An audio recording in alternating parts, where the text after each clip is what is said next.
Ժամը 13-ն է Reopen Media-ի ուղիղ եթերում իր աշխատանքն է շարունակում ReNews լրատվականը։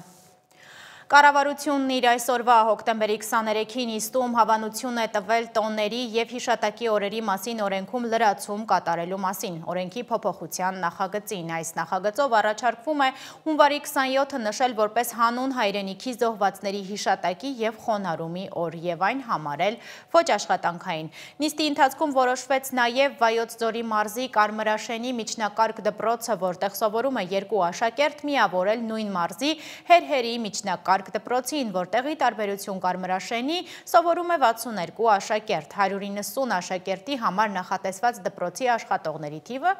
32-ն է։ Նիկոլ Փաշինյանն է կառավարության նիստում հայտարարել, թե Ադրբեջանի որոշումը իր տարածքով դեպի Հայաստան բեռների տարանցման բոլոր սահմանափակումները հանելու վերաբերյալ նշանակում է, որ Հայաստանը քայլ առ քայլ հաղթահարում է շրջափակումը։ Նրա դիտարկմամբ բացասական երևույթների մասին միշտ է խոսվում, սակայն դրականը մնում է անտեսված։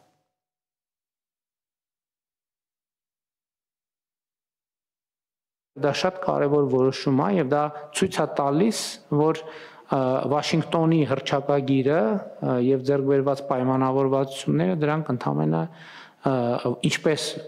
փորձ է արվում որոշ տեղերում ներկայացնել, ընդհանրապես միայն դեկլարացիա չեն, այսինքն դրանք դեկլարացիա են, բայց որը իր հետ բերել է կոնկրետ արդյունքներ։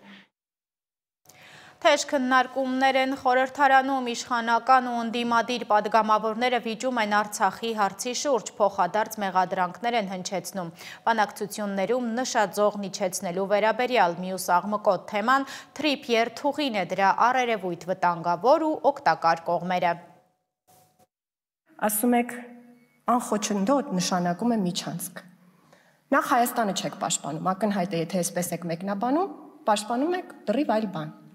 Բայց հետաքրքիր է, որ այդ նույն փաստաթղթի մեջ դուք չեք նկատում, որ գրած է միջազգային իրավունքի ամենագերակա, ամենակարևոր սկզբունքը՝ տարածքային ամբողջականություն։ Ժողովուրդ, քանի դեռ երազ սադարակ ճանապարհը հատվածը չի կառուցվել, Հայաստանը շրջափակված է։ Նայեք քարտեզի վրա ինչա նշանակում։ Ասում եք Թրամփի ուղի մեր շրջափակումը ճեղքվեց։ Հիմա մի հատ պատկերացրեք, լավ, Կովսականից գնացքը գալիս է, մտնում է Մեղրի, դուրս է գալիս, գնում է Օրդուբադ, Նախիջևան, Սադարակ, հետո ո՞նց է մտնում Հայաստան։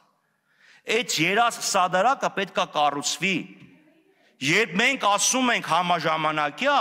դա ի նկատի ունենք։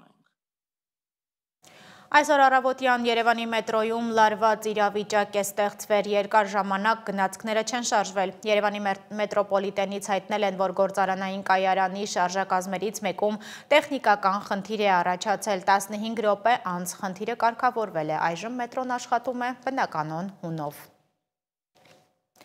Այսօր Երևանի ավականու նիստում ձայների 37 կողմ դեմ 2 ձեռնպահ 18 հարաբերակցությամբ ավականին ընդունեց Լենինգրադյան փողոցը անվանափոխելու մասին որոշումը։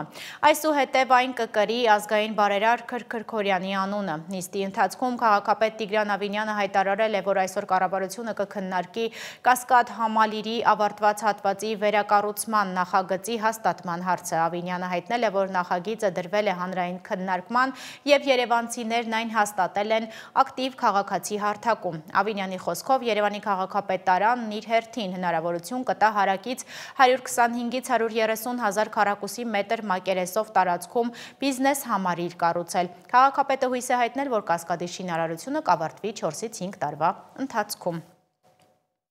այս շինարարությունը մեկ ամբողջությամբ իրականացվելու է զուգահեռ, այսինքն մրցութային փաթեթում նաև ներառված են բոլոր այն սահմանափակող եւ գրավադրման հնարավորությունները եւ վերահսկողությունը բավականին խրթին եւ խիստ է մեր կողմից դրված եւ շատ հուսով եմ, որ մենք մոտ 4-5 տարում արդեն վերջնական այդտեղ կունենանք ավարտական կասկադի նախագիծը։ Այսօր առավոտյան տեղեկացանք, որ Ռուսաստանն ընդունել է Երևանի հիմնավորումները եւ նախապատրաստվում է որոշում, որով հայ վարորդների համար ժամկետը կերկարացվի 90-ից դառնալով 180 օր։ Որոշման նախագիծն արդեն համակարգային քննարկման փուլում է եւ ընդգրկվելու է ԵԱՏՄ-ի վաղվա նիստում։ Հիշեցնեմ, անցնող օրերին հայ բեռնափոխադրումները փողոքի մի շարք ակցիաներ էին իրականացրել, այդ թվում փակել էին Հայաստանից Վրաստան անցնող ճանապարհները, պահանջելով լուծում տալ իրենց համար կենսական նշանակություն ունեցող այդ խնդրին։ Օտավայում Մեծի տան Կիլիկիո կաթողիկոս Արամ Առաջինը հանդիպել է Կանադայի վարչապետ Մարկ Քարնիի հետ հայ դատի Կանադայի հանձնախմբի ներկայացուցիչների մասնակցությամբ։ Անդրադարձ է կատարվել մի շարք առանցքային հարցերի՝ Հայաստանի ինքնիշխանություն, Արցախահայության, Արցախ վերադարձի իրավունք, հայկական մշակութային վտանգված ժառանգության պաշտպանություն Արցախում, Բաքվում ապօրինաբար պատանդարված հայ գերիների ազատ արձակում, ինչպես նաև Մերձավոր Արևելքում խաղաղության հաստատման հեռանկարներ։ Միացյալ Նահանգների նախագահ Դոնալդ Թրամփը ՆԱՏՕ-ի գլխավոր քարտուղար Մարկ Ռյուտեի հետ հանդիպման ժամանակ հայտարարել է Բուդապեշտում Վլադիմիր Պուտինի հետ կայանալիք գագաթնաժողովի չեղարկման մասին, պատճառաբանելով, որ ինքը չէր զգում, որ կարող են հասնել այն ամենին, ինչն անհրաժեշտ է։ Թրամփը միաժամանակ վստահություն է հայտնել, որ այդ հանդիպումը կկայանա մոտ ապագայում։ Սպիտակ տան ղեկավարի խոսքով Պուտինը պատրաստ է Ուկրաինայի վերաբերյալ բանակցությունների, բայց մաքսիմալիստական պահանջներ է ներկայացնում։ Մարկ Ռյուտեն ասել է, որ ՆԱՏՕ-ն ցանկանում է Ուկրաինայում անհապաղ հրադադարի հաստատումից առանց նախապայմանների։ Միջազգային լրահոսին հետևում է Դավիթ Գենջոյանը։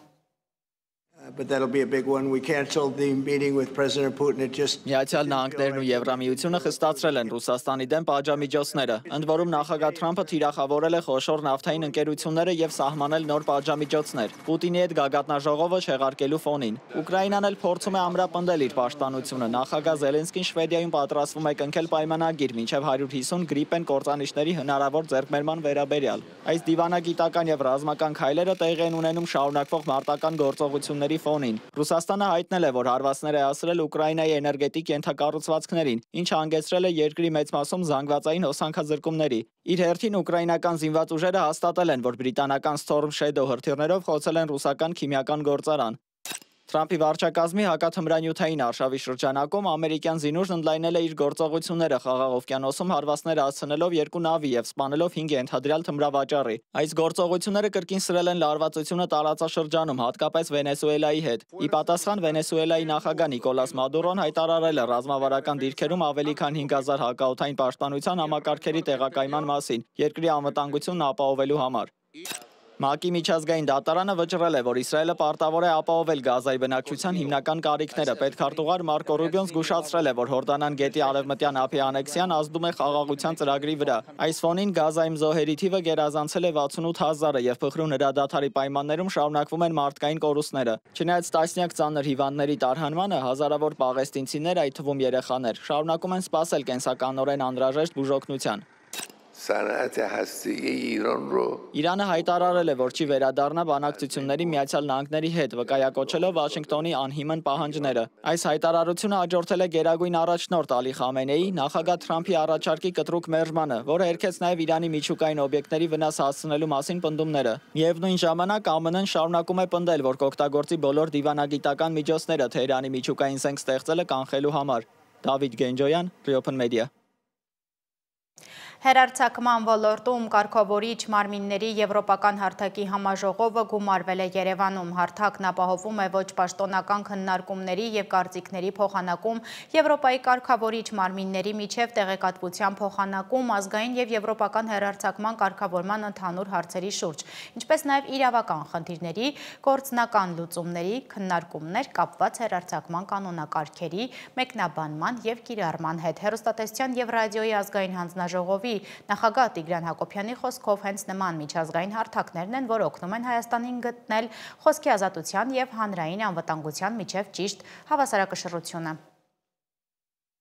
Ապատեղեկատվություն, քարոզչություն, ատելության խոսք և արհեստական բանականության մարտահրավերներ։ Այսօրվա մեդիա դաշտի ամենասուր խնդիրները քննարկելու համար Երևանում են հավաքվել կարգավորող մարմինների եվրոպական հարթակի անդամները։ 47 երկրների 56 կարգավորող մարմինների ներկայացուցիչները Հայաստանում են մասնակցելու կազմակերպության 62-րդ համաժողովին, որը հյուրընկալում է հեռուստատեսության և ռադիոյի հանձնաժողովը։ Հանձնաժողովի նախագահ Տիգրան Հակոբյանն ընդգծեց, որ տեղեկատվական տեխնոլոգիաների արագ զարգացումը նոր սպառնալիքներ է ստեղծում, որոնց դիմակայելու համար անհրաժեշտ է համատեղ աշխատանք։ Մարտահրավերները բոլորս գիտենք, դուք բոլորը շատ լավ գիտեք, ինչ է կատարվում տեղեկատվական այս պայթունային զարգացման պայմաններում ապատեղեկատվությունը, պրոպագանդան, եւ ոչ միայն քաղաքականությունը մեզ վերջի հերթին է հետաքրում անչափահասների վրա ազդեցությունը, երկրի անվտանգությունը տեղեկատվական։ Էփրայի նախագահ Ստեֆանի Քոմին նշեց, որ համաժողովի առանցքում լինելու են մեդիա բազմակարծության, ազատության և կարգավորող մարմինների ռազմավարության հարցերը։ Երկու կարևոր թեմա ենք քննարկելու։ Առաջինը մեդիա բազմակարծությունն է, բազմազանությունն է, ինչպես նաև մեդիայի ազատությունը, և երկրորդը կարգավորող մարմինների ստրատեգիաների դրսևորումն է, որովհետև կարծում ենք շատ կարևոր է, որ կարգավորող մարմինները ունենան ճիշտ ռազմավարական մոտեցումներ մեդիայի կարգավորման բնագավառում։ Համաժողովի շրջանակներում ՀՌՀ անդամ Գոհար Մամիկոնյանը ներկայացրեց Հայաստանի մեդիա դաշտի զարգացման պատմությունը և առկա մարտահրավերները։ Նա նշեց, որ թեև լրագրողներ առանց սահմանների կազմակերպության զեկույցում Հայաստանը տարածաշրջանում առաջատար է մամուլի ազատությամբ, երկիրը բախվում է աննախադեպ մակարդակի ապատեղեկատվության և ատելության խոսքի։ 1991 թվականին ընդունված մամուլի մասին օրենքից ու 95-ին ընդունված սահմանադրական կարգավորումներից բացի Հայաստանը նաև մշակել է մի շարք այլ իրավական ակտեր, որոնք էական դեր են խաղում մեդիայի ազատության, թափանցիկության, լրագրողների պաշտպանության և հանրային տեղեկատվության հասանելիության ապահովման գործում։ Մենք պատրաստակամ ենք աշխատելու մեր քաղաքացիական հասարակության և պետական կառույցների հետ հետագա բարեփոխումներն իրականացնելու համար։ Համաժողովին մասնակցում է նաև ներկայացուցչական պատվիրակություն Թուրքիայից։ Տիգրան Հակոբյանը նշում է, որ նրանց հետ համագործակցությունը կարևոր է հաշվի առնելով Թուրքիայում գործող հայալեզու առցանց հարթակները։ Նույն Թուրքիայում մի քանի հայերեն լեզվով և հայկական բովանդակությամբ մենք օնլայն հարթակներ ունենք և թուրքական կողմի հետ աշխատելով մենք փորձում ենք բարենպաստ պայմաններ ստեղծել իրենց հեռարձակման համար։ Մամուլի ազատության պահպանման և ապատեղեկատվության, քարոզչության ու ատելության խոսքի արդյունավետ պայքարի համատեղ ջանքերն են, որ կարող են ապահովել առողջ և պատասխանատու մեդիա միջավայր, իշահ հանրության և ժողովրդավարության զարգացման։ Աննա Հարությունյան, Ստեփան Տիգրանյան, Reopen Media։ Երեկոյան հետազոտման նպատակով քաղաքացիական հիվանդանոց տեղափոխված Արմավիր քրեակատարողականի օտարերկրացի կալանավորը ցած թռչելով հիվանդանոցի պատուհանից փորձել է փախչել։ Քրեակատարողականի ծառայողը կրակել է կալանավորի ոտքին և այդպիսով կանխել փախուստը։ Նրան ցուցաբերվել է բուժօգնություն, կյանքին վտանգ չի սպառնում։ Դեպքի առիթով Արդարադատության նախարար Սրփուհի Գալյանի որոշմամբ սկսվել է ծառայողական քննություն։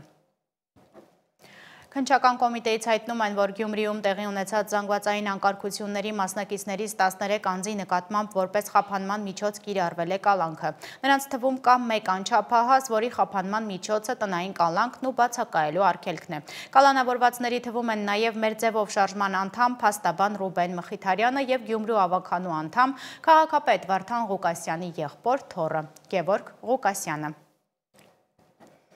Անցած մեկ օրում բացահայտվել է 100 հանցագործություն, դեպքերից 9 վերաբերում է թմրանյութի հայտնաբերմանը, 7-ը ֆիզիկական բռնությանը, 6-ը մարմնական վնասվածք հասցնելուն, 5-ը անձնական ունեցվածքի գողությանը, բացահայտվել են նաև կողոպուտի, խուլիգանության, փաստաթղթեր կեղծելու և այլ դեպքեր։ Հայտնաբերվել է 6 հետախուզվող, կամավոր ներկայացել 2-ը։ Անցած մեկ օրում գրանցվել է 10 ավտովթար, 2 մարդ զոհվել է, 17-ը ստացել տարբեր աստիճանի մարմնական վնասվածքներ։ Այժմի համար նախատեսել էինք այսքանը, մեր հաջորդ հանդիպումը ժամը 17-ին է, մինչև այդ ժամը։